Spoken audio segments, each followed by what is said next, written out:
Yeah, I'm Tommy. Okay.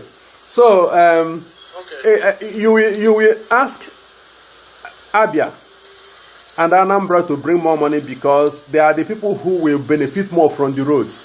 Even though the road itself will, the bulk of it will pass through Imo. So, people have to understand the purpose of the road. The purpose is not to beautify Imo State, but to have a connection of a network of road between Aba and Onitsha. So it's only Igboville or a group like us that can initiate the idea and sell that idea to the state governors, and then they will see it not from a political point of view, but from an economic point of view. So, and I work in a company that deals with that data. And we have to go where the data leads us. You don't go where your emotions or where politics takes you. You go where data takes you. If the data says, look, Abia, Imo won't benefit much from this road because they don't have much economic activity going on in Imo State, but you have more in Aba and in Onitsha. So they will benefit more from the road. So those state governments will bring more money. So these are what Igboville will be doing in the next 30 years, you know. Thank you. Thank you, sir. These are very wonderful goals that if we're able to achieve will have helped to move our people from where we are to where we ought to be. Exactly. And my follow-up question is, how can Igboville help in building a new Igbo nation? Both the ones that you have outlined and also the visions, because we have people that will come and contribute and give us ideas of what they think we need, which will make sense to us. How can we be the driving force? How can Igboville be the driving force for this new Igbo nation? Yeah, thank you. You know, that is where credibility comes in. People don't know how much you know until they have worked with you or until they have seen what you have done. That is when they will be willing to share ideas with you and when they will be willing to work with you. So in Igboville, we are trying to build that credibility. You know, we've had crisis of confidence, crisis of distrust, and at times crises that are fueled by ego. But we remain focused because we are not there for ourselves. We are there because we want to lift up Igbo in general. So what we have to do is to build that integrity, to build that confidence in every Igbo person. We can reach out to other Igbos. We can use short messages. We can send short we will soon start collecting phone numbers, and then we'll be sending messages to them. We will have a database of Igbo as much as we could lay our hands on and always be in contact with them. We will also accept ideas from people, scrutinize it to make sure that they are not trying to act like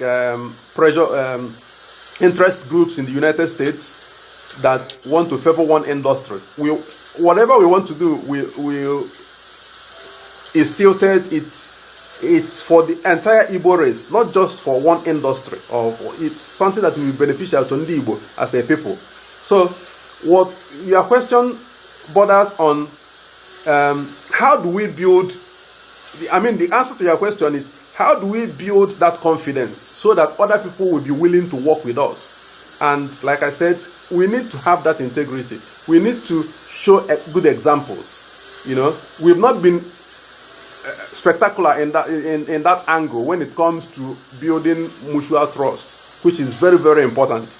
We've not been able to do that because it happens to be one of our greatest challenges. But we will overcome it, and we will be able to reach out to other groups in Igbo land. We will be able to reach out to other people who might have good ideas, and then we will work with them to implement those ideas. But the whole bulk of the foundation, laying the foundation, lies on us. We have to lay that foundation as competent people. We don't have to be exceedingly competent. We need to be reasonably competent in whatever we are doing so that others will come in and help us to be exceedingly competent. Yeah, thank you. Thank you very much, sir. The next question that I want to ask you is about this epoch-making event that will be happening this December in Nnewi. Nnewi is the venue for the official launch of ONF. What do you have to say about this upcoming event? Yeah, Nnewi happens to be my hometown. And Nnewi happens to be one of those traditional towns that lifted itself out of the grip of tradition into modernity, you know. So that is why I remain proud of being born in that town, being a citizen of that town. I remain proud of being an Igbo, being Onye Igbo, you know. So what we want to use that that inauguration to send out a message to other Nigerians. The first President General of Igbo State Union came from Nnewi. That is Chief Zesiobi Onunekulu Igbo. So he came from Nnewi. Then Ikemba happens to come from Nnewi too. Then Okorafor-Ukaobasi, the president of the Senate, when the army took over, it was Okorafor-Ukaobasi who handed over power to Agbonma instead of to Onyekaba, who was already nominated as the acting prime minister, Deep Sharima. Okorafor-Ukaobasi said no, that there is so much confusion that they need the military to step in to hold things together.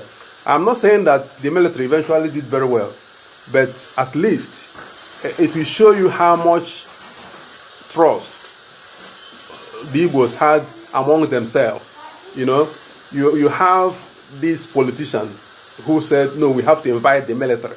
The military happens to be under the command of another Onye Igbo, and he gave him power. You know, so that is why I did not hesitate when somebody suggested, why not have this event at Nnewi? And I said, sure, we will have it. I know some people will say that I'm being parochial, that I chose my own hometown, but that is not entirely true. The truth of the matter is that Nnewi has had in the past given Igbo a level of leadership, and I want Igbovillers to visit that town. It's just like a pilgrimage to the home of the Ikemba, to the home of Onunekulu Igbo of Igbo land, Zesiobi, to the home of Okorafor-Ukaobasi, and to the home of a host of commercial enterprises that have carried the Igbo flag to other parts of Nigeria, like Ekenedilichukwu, like Izuchukwu, like Ekesen, and then that have carried our industrial strength to other parts of Nigeria, like Inosim Motors, like Ibeto. So this is the town that I'm not trying to, like I said, I'm not trying to sound arrogant about it, but I would like Igbovillers to walk on the soil, on that Anedo soil, and say, look, this town has given Igbo something, and we want to build on that. We want to show Igbo that it is not just Nnewi that can do this, that other parts of Igbo land can also do it. And for those who will be there, they can carry that message to the other parts of wherever they will eventually go, and say, we went to Nnewi, and Nnewi is the hometown of this person and this person and this person and this person and this person, and this was the reason why we went there.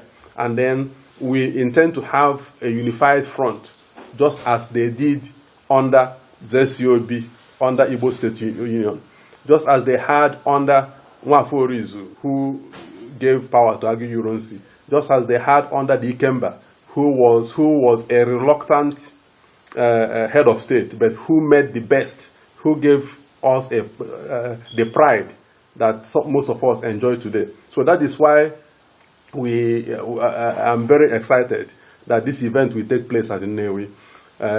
So, yeah, I feel very excited, and I hope that people will see it that way. We intend to communicate that message when we get there, or even after this, our second anniversary.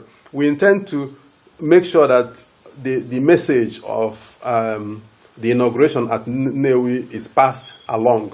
We continue to pass it on until the event itself happens. And when it happens, then we will pass the entire package so that people, it's just like what happened under Usman Danfodio. It's like we take that flag, the achievement that Nnewi has given to Ndibo, we will take it and give to every other person and say, look, this town has produced this. We want every part of Igbo land to build on that same integrity, that same togetherness, that same vision of a united Igbo. Thank you. Yeah.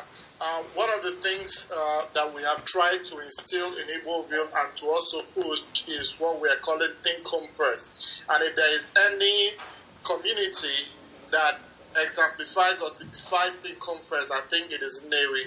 And as we gather together this December at Nnewi, my prayer is that those of us who are coming, if we're not entrepreneurs, we have friends, we have family members who are entrepreneurs, who have businesses outside of Igbo land. And probably this will be like, will kickstart us all to think that we can actually turn the whole of Southeast into an industrial age state. Yeah. Just like the Nnewi people have done. Yeah. Yeah. So, sir, I just want to thank you for your time with us. Those of us, I want to thank my panel of interviewers, Grace Eresi, Barrister Agbonma Jennifer, Ms. Uzoamaka Jennifer, and Udoka, and also Chidi. I just want to thank them for the time they have spent with us, and we thank you for giving us your time, and we look forward to meeting face to face this December by the grace of God. Yeah. It is my pleasure to bring this interview to an end. It's been a wonderful experience, and I believe that as Igboville, as we watch this and listen to this interview, that we will come as a family. We'll have our problems, no doubt, but the thing is that what we are building is greater than any one person, and we are just like a bridge to the future, and we want to lay a solid foundation for those who are coming after us. Just as we received from those who have gone before us, where they did badly, we're trying to do better than them. So God will help us as we lay this foundation for Ndibo. Thank you, and God bless. Thank you. Thank you for having me. It's been a wonderful experience. Thank you once more. You're welcome.